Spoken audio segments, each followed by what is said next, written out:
It was supposed to change everything. The moment the world saw SpaceX's Starship erupt from its Texas launch pad for the 8th time, hopes soared alongside the biggest rocket ever built. Would this finally be the leap that unlocked the moon, Mars, and the trillion-dollar space economy? Or had we pushed too far, too fast? Less than 10 minutes later, those hopes came plummeting, quite literally, back to Earth. Starship's upper stage exploded high above the Atlantic, raining debris across the Bahamas. The incident, echoing a failure just 2 months earlier, sent shockwaves not only through the aerospace world but also across airline routes, global markets, and regulatory offices. Now the countdown has begun again. The FAA has issued its approval.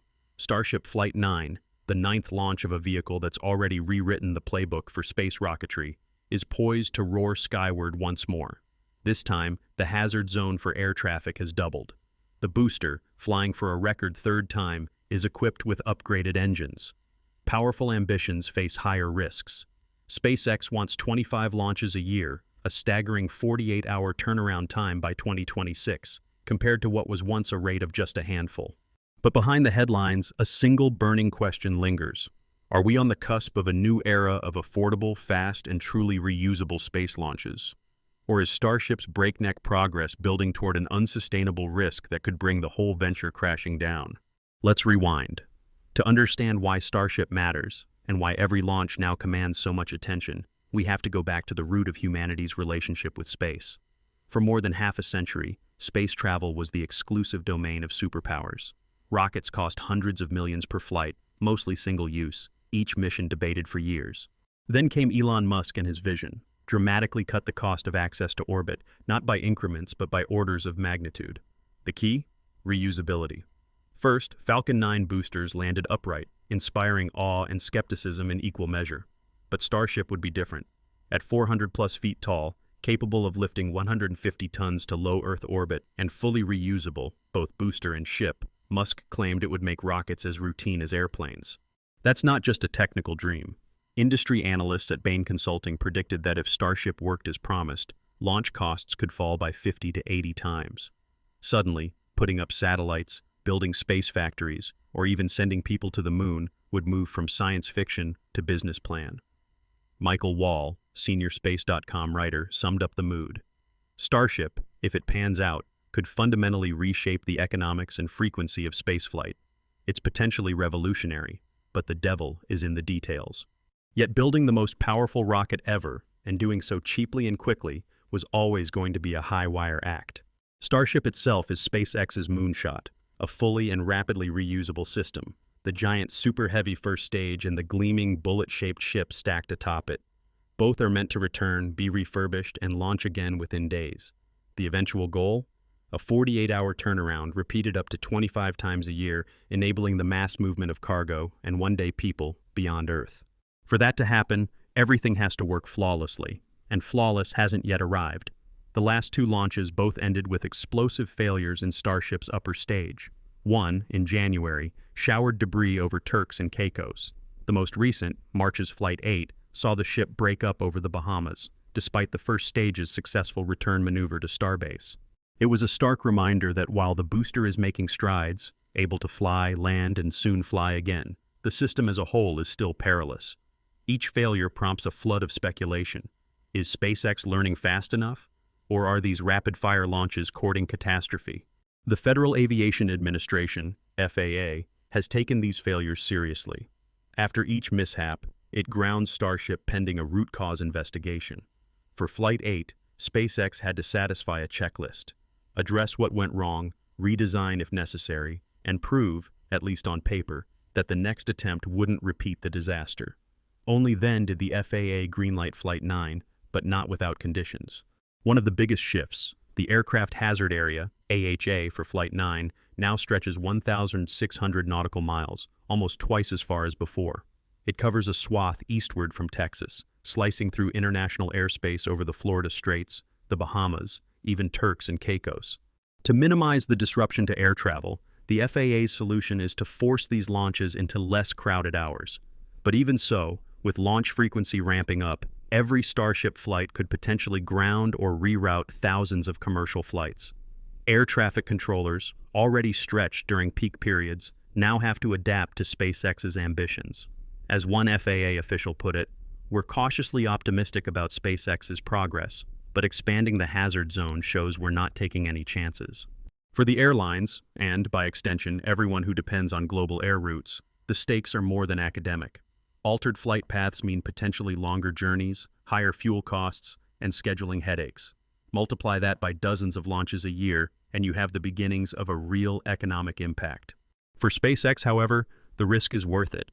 Full reusability could make access to space cheap, routine, and open up opportunities we can barely imagine, Elon Musk declared. But even he has acknowledged the journey will be rough. In a candid tweet, Musk admitted Starship's next-generation Gen 3 version is grappling with a 50% performance shortfall, meaning only half the planned payload, with all the same fuel and cost. This is not a minor glitch. It goes to the heart of whether Starship's business case works. If payloads stay too low, prices can't fall as far as promised, and the virtuous cycle of cheap, frequent launches never starts. Eric Berger of Ars Technica frames it bluntly. Starship's goals are astronomically ambitious. Every shortfall, every delay, risks setting back not just SpaceX but the future of the commercial space industry. The technical hurdles are formidable. The Super Heavy booster is already a record breaker, but only if it consistently returns home safely. SpaceX is upgrading the Raptor engines, chasing higher thrust-to-weight ratios. It's trying both catch attempts, where the booster is snatched by massive tower arms, and more forgiving controlled splashdown landings to reduce catastrophic failures. Meanwhile, the Starbase launch complex has become a kind of rocket city, scaling up with a gigabay connected to the new Star Factory for streamlined assembly. SpaceX is tearing down old structures, clearing ground, and betting big that high-volume manufacturing, another Musk obsession, will make rapid reusability possible. But scaling up introduces new risks. Each system, booster, ship, engines, ground support, can fail in unexpected ways. The FAA has mandated that after every flight, SpaceX must conduct detailed debris impact assessments, factoring in not just where pieces might fall, but how they could affect people, property, and the ocean ecosystems below. There's also a regulatory chess game playing out. SpaceX wants to push the envelope, aiming for night launches and landings that could boost cadence. The FAA, nervous after past accidents, has limited night launches to 3 per year and banned nighttime booster catch attempts altogether for now. Even if SpaceX nails the technical challenge, the real test will be integrating such frequent hazardous events into the daily life of modern society. As mission frequency climbs, so does the likelihood of accidents, or of knock-on effects like disrupted flights and unforeseen economic costs. The wider space industry is watching with a mixture of excitement and apprehension. Bain consulting analysts are bullish on potential cost savings but warn of operational realities. Sure, SpaceX could slash launch costs, but only if performance stabilizes and real-world economics don't undercut the savings. Enthusiasts on channels like Great SpaceX hype the revolution but admit every test is a roll of the dice and the stakes just keep rising. So what's at stake really if Starship succeeds? We're not just talking about cheaper satellites. Analysts sketch 3 future scenarios. First, the democratization of space. If Starship really works as Musk dreams, it could dramatically lower the barriers to entry for startups, universities, even developing countries. Imagine new industries in orbit, from advanced manufacturing to tourism. Second, the moon and beyond. Starship is NASA's vehicle of choice for the Artemis lunar landing and might be humanity's ticket to Mars. But with its current performance shortfall, experts wonder, can it actually deliver? Third, geopolitics. A rocket that can routinely lift massive payloads could tip the balance in satellite wars, national prestige, or even fuel new rivalries in space. What if other countries race to match or counter SpaceX's leap? Yet all of it rests on overcoming today's challenges, the risk of explosive failures, the tension between speed and safety, and the very real question of whether regulations can keep pace with technology. Now, as SpaceX prepares for Starship's next launch, the world is holding its breath. Will Flight 9 be the breakthrough that launches a new era, or the setback that forces a hard rethink? And regardless of the outcome, are we ready for a future where rockets thunder skyward almost as often as airliners take off, changing not just how we reach space, but the economics, safety, and politics of planet Earth itself? The countdown is ticking. But as ignition nears, a bigger question looms. How much risk is acceptable in the race for the stars? And at what point does ambition outpace our ability to manage the consequences? Stay with us. Imagine a sky streaked with silver columns, starships, lifting off every few days, destinations ranging from low Earth orbit to the lunar surface and, eventually, the rusty plains of Mars. This is the world SpaceX is striving for. But in the race to make the extraordinary routine, can society, regulators, and even the laws of physics keep up? The future, as it unfolds, is both exhilarating and deeply uncertain. In the next few years, SpaceX aims to launch Starship up to 25 times annually, with a dizzying 48-hour turnaround between missions by as soon as 2026. That pace would be unprecedented, far outstripping the launch rates of any previous heavy-lift rocket, and it could utterly transform humanity's relationship with space. But this acceleration comes with a cascade of new consequences. The most obvious, bigger hazard zones. With the FAA's aircraft hazard area for Flight 9 stretching 1,600 nautical miles, nearly double past missions, each launch now interrupts significant swaths of U.S. and international airspace. Airliners are rerouted, maritime traffic is diverted. For every Starship that leaves Earth, thousands on the ground must adapt. If SpaceX hits its cadence, those disruptions could become almost daily. Will airlines and the global logistics networks that keep our world humming accept this new normal? Or will pushback from industry and the flying public slow SpaceX's ambitions? There's a more subtle but profound shift underway too. As SpaceX pushes hardware and regulators to their limits, they're effectively stress testing the entire system, exposing cracks, forcing upgrades, or revealing hard limits. The latest mishap, which rained debris over the Bahamas, triggered an expanded hazard zone and stricter oversight. Now, after each mission, SpaceX must provide thorough debris impact assessments, a sign that regulators are watching closely but still playing catch-up. Some experts are quietly worried. FAA officials, while voicing cautious optimism, have taken concrete steps to reflect their unease. Night launches are restricted. Complex booster catch maneuvers, especially at night, are off the table for now. Eric Berger, a respected aerospace journalist, notes, "We're in uncharted territory. Musk's admission of a 50% performance shortfall on Gen 3 Starship is a reminder that space is hard, and confidence can't substitute for reliability. Yet there's a sense of collective thrill, the very idea of watching a 122-meter rocket launch multiple times a month, then seeing its core booster fly back, caught in midair by mechanical arms, is the stuff of science fiction come alive." Michael Wall of Space.com says, "If SpaceX cracks rapid reusability, they don't just drop costs, they rewrite the rules for everyone." But what if they don't? If the operational risks, explosions, debris, pollution, compound faster than improvements? If regulators decide the cost and public risk outweighs the benefit of progress? There's a real scenario where ever-growing hazard zones, mounting public frustration, or even a catastrophic accident force regulators to hit pause. Alternatively, if Starship succeeds, the consequences are just as staggering, but in the opposite direction. The cost to launch a kilogram to orbit could drop by a factor of 50 to 80. Suddenly, entirely new industries, orbital manufacturing, asteroid mining, space tourism, lunar resource extraction, become possible. Nations that could only watch as bystanders become players, startups with bold visions, once priced out, find a seat at the table. This is more than just rockets. It's about who gets to reach for the sky. Rapid access to space could democratize the cosmos, if managed wisely, but it could also tilt the balance of power, nationally and globally. Starship's leap in capability could trigger a new space race, not just between countries, but between private actors, alliances, and regulatory philosophies. Let's step back. What lessons can we draw from this unfolding drama?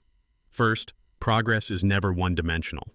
SpaceX's technical sprints are caught in a complex web of economics, regulation, and public trust.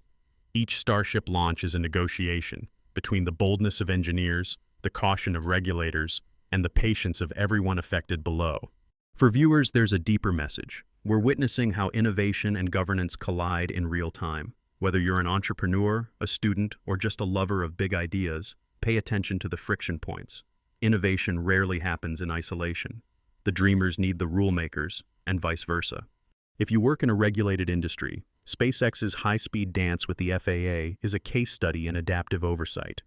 Regulations are often derided as anchors, but without some oversight, innovation risks losing public support. The challenge is achieving just enough control, without smothering the bold ideas that push us forward. Notice, too, the human element. Elon Musk's vision for Mars is as much about rallying public imagination as it is about hardware. Critics say he overpromises, but his public acknowledgement of failures, like the 50% performance shortfall, is part of why SpaceX iterates so fast. The lesson is clear. Progress loves transparency. Admitting what's broken, then moving at breakneck speed to fix it. That's how the boundary of the possible shifts. For the wider world, Starship's story is a warning and an invitation. The warning: rapid technological leaps demand equally swift adaptation from regulators and the public. The invitation: if we get it right, the rewards could shape humanity for centuries to come. So, can society and regulation truly keep pace with the ambitions of SpaceX? The answer is, only if both sides stay nimble. We're at a crossroads, where every new launch is both a gamble and an opportunity. If regulators lock down too hard, progress stalls and the window for affordable mass space access may close, at least for now. If they move too slowly, public safety, the environment, and even global relations could be put at grave risk. Yet the dance continues. The FAA's expanded hazard areas, SpaceX's rapid-fire launches, and new rules on debris tracking are all signs of an evolving ecosystem. Each side is learning, sometimes painfully, where the limits really are. With luck and wisdom, they'll find a way to keep the sky open, but safe. For anyone watching, the practical takeaway is to stay engaged. The future of space is being shaped now not just by engineers and regulators, but by public voices demanding accountability and vision in equal measure. If you're a voter, a business owner, or a science fan, your engagement matters. Ask tough questions, celebrate the milestones, but scrutinize the risks. The more informed the debate, the better the balance between ambition and caution. And here's a secret fact. Many don't realize that SpaceX's Starbase has quietly cleared the site of the former Stargate facility as part of their expansion. This isn't just housekeeping, it's about making room for an industrial-scale star factory, a sign that SpaceX isn't just preparing for launches, but for high-volume assembly line rocket production.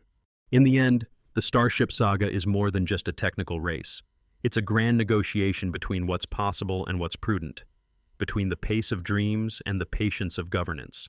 The future will be defined not by one side winning, but by both learning to move together.